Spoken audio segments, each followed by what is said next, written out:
Pošto si pomenuo na ovu ulogu, molim te reci nam o čemu se radi, pošto je već izvesno sve, nije sad urok. Nije ni nije, sutra letim, čak treba da preletim do tog tivta. Nije, šalim se.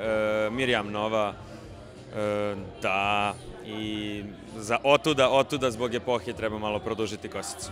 A ćeš biti vitez, pilot, oficir, advokat? Biću simpatičan. A šta ću biti stvarno, to se otkriva tek na kraju serije, tako da nećemo pričati o tome šta ću.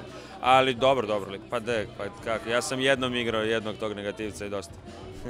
Reci mi, serija Doktorima, šta se s tim dešava? Urgentni centar, to počinje sledeći ponedljak, to je sad u ponedljak da se emituje. Onako, i to je sasvim drugačija priča u odnosu na ono što smo navikli mene u Vojnoj akademiji, totalno drugačiji lik.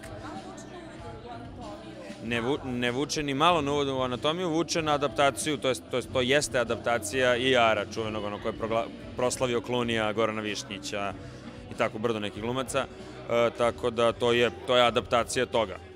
Tako da ne vuče na anatomiju, mada to je sve ista tematika. Dobro, tvoj lik je dobar doktor, srcelomac, kako? Moj lik je, ja sam najmlađi u celoj ekipi, ja sam stažista, ja dolazim tamo.